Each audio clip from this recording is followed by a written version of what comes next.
સમજણ વિનાનું જીવવું ભલે જીવો હજારો વર્ષ, પણ સમજીનો બાપુ એક ઘડી જીવી દઈએ ને તો સમજે ભેડો પાર છે. મોત છે ને ઈ નક્કી જ છે, પણ ક્યારે છે ઈ નક્કી નથી. હા, એ ધરા છે. અને અશોકભાઈ જે ભજન પ્રેમી ભલામણા, જેના રગરગમાં ભજન અશોકભાઈ નહીં, પણ આ મેટલો મને એવું લાગે છે કે આ ગામ છે ઈ ભજન પ્રેમી છે. ભલામણા રગરગમાં ભજન છે. એટલે મેં પરશુભાઈ ને કીધું, મેં કીધું 11 વાગ્યા છે, કેમ હશે? માણા તો હશે. અરે મન કે માણા દસે બીજા કોઈ ન હોય ત્યાં માણા દસે. કેમકે પહેલી વાર આવવાનું છે. અલગ અલગ વિસ્તારમાં જતા હોઈએ, અલગ અલગ જગ્યાએ કાર્યક્રમ કરતા હોઈએ, તો શું અમુક જગ્યાએ 12 વાગે ને પ્રસાદી આવે ને પૂરું થઈ જાય. હા, પ્રસાદી આ બગેટ અમે સાંજ વાળા ને અમારા એક સાઉન્ડ વાળા ને ખેલદાણી બેઠા હોય. પણ સાહેબ અહીંયા તો ભલા માણા દેવું મરમું દાદવું અને જિંદગી ખટાવી જટ તો કહે ઠાકરા હું તો ત્રણેય ખત્રિયા વાડ. જણે જણે દેશ માટે, જણે જણે ધર્મ માટે, જણે જણે ભજન માટે, જણે જણે ગૌત્રીઓ માટે, જણે જણે એમ કહેવાય કે કોઈની બેન દીકરીની શિયાળ માટે થઈ પોતાના લીલુડા માથા આપી દીધા હોય, લાલ લોહી રેડી દીધા હોય, અને માળાનો મણકો લઈ અને આ બધું ત્યાગી અને ઈ ઢોગીડા જ્યારે ઓમ નમઃ શિવાય કરતા હોય એને દુનિયા યાદ કરે છે. કારણ કે ખેડા કઈ કે થપી ગયા, અહીંયા તો વિધ વિધ ભરી વેશ. આ દુનિયામાં કેટલા આયા ને કેટલા જતા રહ્યા કઈ ખબર નથી.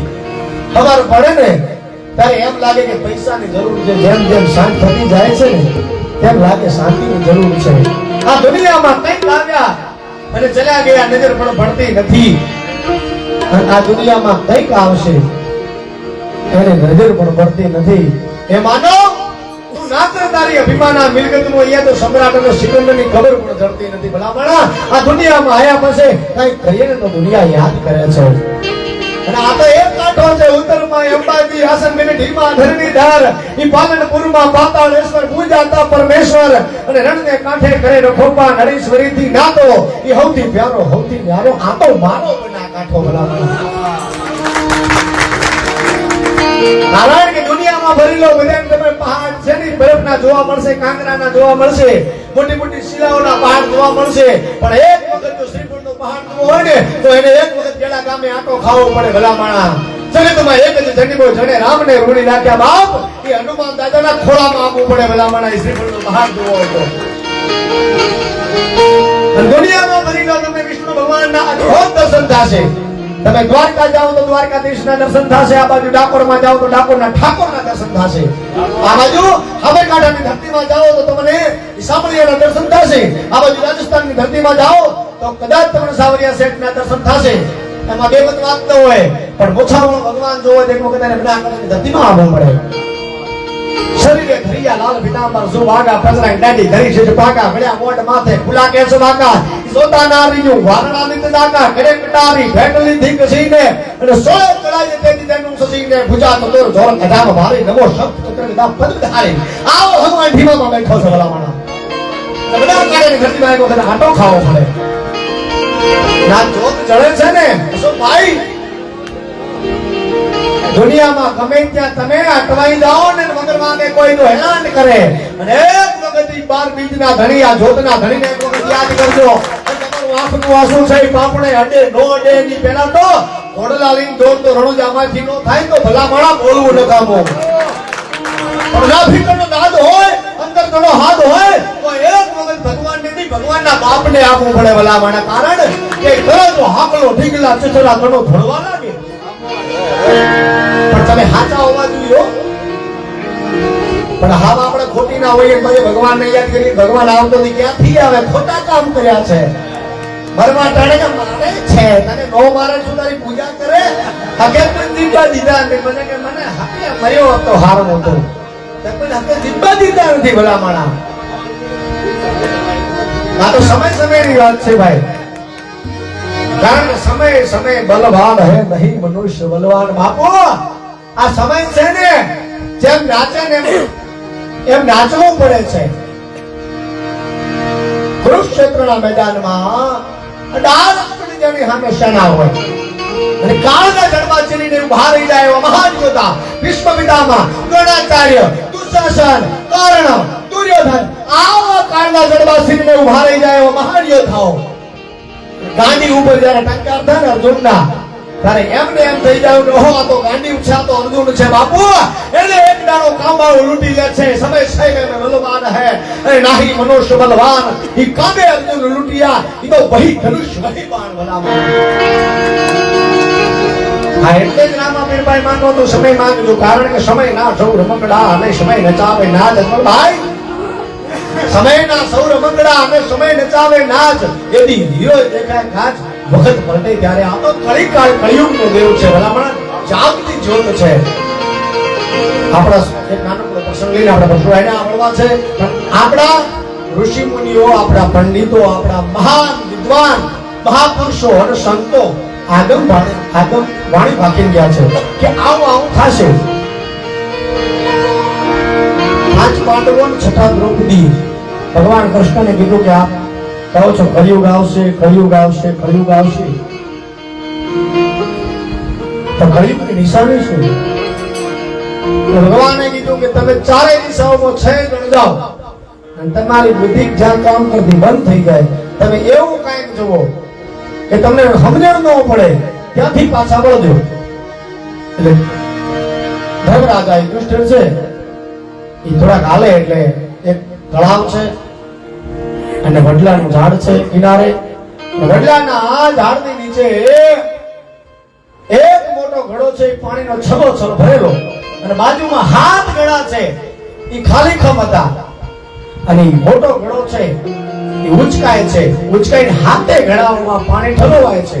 7 ઘડા છલોછલ ભરાઈ જાય છે. ઈ ઘડો છે મોટો પોતાની જગ્યા ઉપર આવી જાય છે. અને થોડીક વારમાં બને છે એવું કે 7 ઘડા છે એ ઉચકાય છે અને પાછા એ મોટા ઘડામાં ઠલવાય છે. પણ 7 ઘડા છે એ 7 મોટા ઘડામાં ઠલવાય તો મોટો ઘડો છે એ અડધો ભરાય. યુધિષ્ઠિરને એમ થયું કે આ ઘડો તો મોટો, એટલે 7 નાના હતા, છલોછલ ભરેલો હતો, એનાથી આ ભરાઈ ગયા, આથી આ અડધો ભરાણું કારણ શું? ત્યાં બુદ્ધિ કામ કરતી બંધ થઈ ગઈ. કઈ સમજાણું એટલે પાછા આવે બધી વાત ભગવાન પરમાત્માને કરે છે કે આમ ને નામ બન્યું. તો કે આપણો ધર્મરાજા એક જ મા બાપ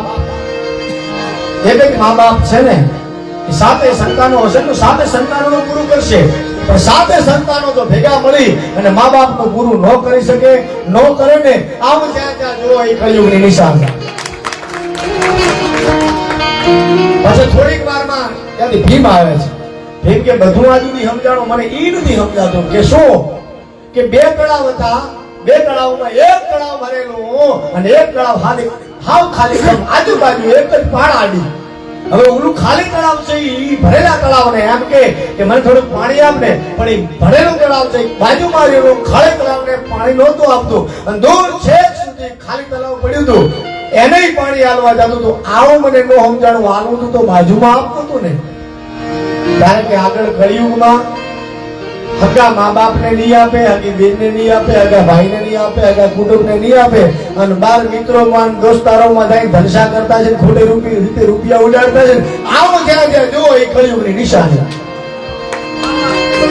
અને પછી આવે છે અર્જુન. અર્જુન કહે કે ભગવાન આ સુધી તો બધું બરોબર હતું, પણ માન સરોવરમાં સાચા હંસલા છે એ કિનારે હતા, કિનારે ખાચા મોટી ચરવાને બદલે ઈ માછલા અને જીવાત ખાતા હતા. હંસલા કોઈ દાડો મોતી સિવાય બીજો ચારો ન ચરે. આવું બન્યું કેવી રીતે? તો કે હારા હારા કપડા પહેરતા હશે, હારા હારા મોટા તિલક કરતા હશે, હારા હારા એમ કે બાર સાત્વિક દેખાતા હશે, વિવેકી દેવતા દેખાતા હશે, મહાન સંતનું બિરુદ. હાચા સંતની વાત નથી હો, હાચા ભગતની વાત નથી, પણ ખોટે ખોટા ધતિંગ માંડ્યા હોય ને અને હારા બાર હાવ લાગતા હોય અને અંદર એના કૃતકો જે છે, કર્મ છે એ કાળા હશે ને, આવો જ્યાં જ્યાં દેખો ત્યાં કળિયુગની નિશાની. અને છેલ્લે વાત કરી છે સહદેવ નકુળ ને દ્રૌપદી જે આવે છે ભગવાનને કહે છે કે હે ભગવાન, હે કૃષ્ણ પરમાત્મા, આવું તો મેં પહેલી વાર જોયું કે મોટો વિસ્ફોટ થયો.